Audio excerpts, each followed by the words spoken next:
మనం ఇందాక కూడా చెప్పుకుంటున్నాం కదా.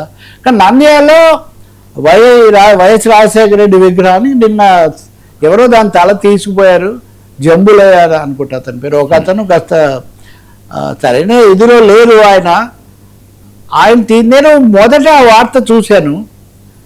సొంత పార్టీ వాడే ఆయన విగ్రహం తీసుకుపోయాడు, చూడండి ఆ పార్టీలో కోపతాపాలు ఎలా ఉన్నాయి, ఈ పద్ధతిలో ఎవరో 2-3 పెట్టారు.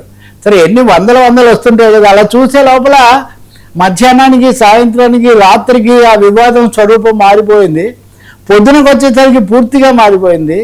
ఇప్పుడు మళ్ళీ వైఎస్ విగ్రహం మీద ఇటువైపున తెలుగుదేశం, ఇటువైపున చాలా ఆసక్తికరంగా వైసీపీ ప్లస్ షర్మిల, రాజశేఖర రెడ్డి కుమార్తెగా కాంగ్రెస్ అధ్యక్షురాలు షర్మిల కూడా ఆ విగ్రహం అదిగో అది ఈరోజు ఇప్పటిది అది ఫ్రెష్ ఏమో. ఆ విగ్రహం చాలా ఇదిగా ఉంటుంది. ప్రముఖంగా అతను వచ్చి అదేది మాట్లాడి అందరి ముందు చేశాడు కదా. నిజంగా ఎందుకు ఆపలేదు, ఎవరు ఆపలేదు? ఆపకపోగా ఆ వార్తను కూడా చాలా ప్రముఖంగా ప్రచారం ఇచ్చారు.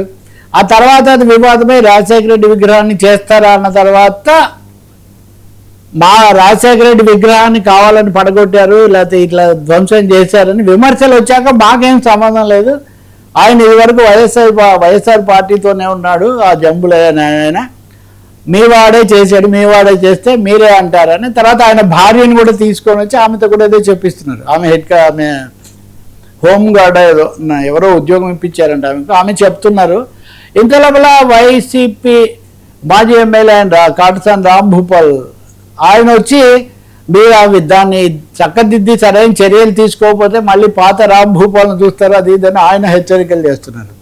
ఇంతలోపల గౌరవ చరిత వాళ్ళ శాసనసభ్యురాలు, ఇంకా 2-3 కర్నూలు, నంద్యాల జిల్లాల నాయకులు వాళ్ళందరూ వచ్చేసి మీ నాయకుడి విగ్రహాన్ని మీరే చేసుకొని మమ్మల్ని అంటారని. ఇప్పుడు వైసీపీ వాళ్ళు ఏమంటారంటే మీరు విగ్రహాన్ని ధ్వంసం చేసింది కాకుండా బాధే మేమే చేసుకున్నామని మా మీద ఎదురుదాడి చేస్తారా? ఇదంతా పెద్ద కుట్ర జరుగుతున్నాయి.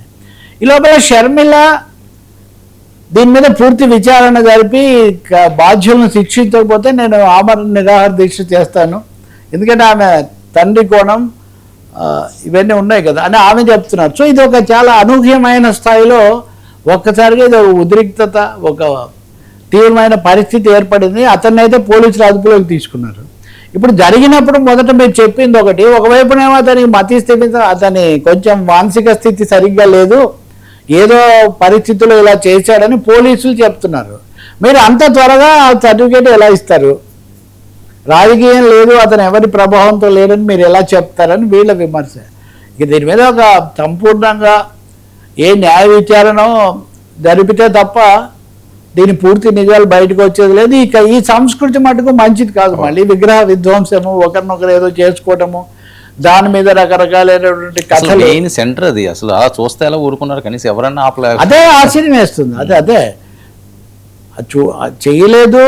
పైగా ఇప్పటికీ నేను ఇందాక చెప్పినట్టుగా ఒక 60 రకాల కథలు దీని మీద చెప్తున్నారు. కాబట్టి ఖచ్చితంగా ఇది ఒక తీవ్రమైనటువంటి అంశమే. ఈ ధోరణులను ప్రోత్సహిస్తే మటుకు వ్యక్తులకు అనేక మందికి అనేక అంశాలు ఉంటాయి. ఇప్పుడు ఆ గతంలో కూడా ఎన్టీఆర్ విగ్రహాన్ని ఏదో చేశారు, అక్కడ అది చేశారు, ఇక్కడ చేశారంటే ఆయన మేవాడని వీళ్ళ, ఇది కాదండి అసలు ఈ సంస్కృతి, ఇది పోవాలి. ఇప్పుడు ఎన్టీఆర్ విగ్రహం మీద కూడా అది ఈ తరహా కాదు. కానీ ఎన్టీఆర్ విగ్రహం రేవంత్ రెడ్డి పెట్టడం మీద వైసీపీ వాళ్ళు విమర్శ, రేవంత్ రెడ్డి వ్యూహంతో పెడుతున్నాడని.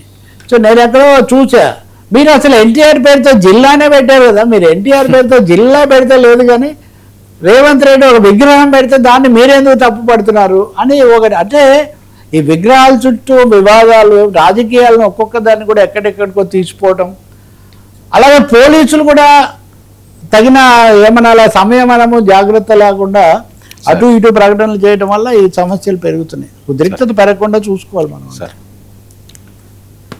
సార్ రాహుల్ పనికిరారా, రామచంద్ర గుహ మాట ఏంటి? కిరణ్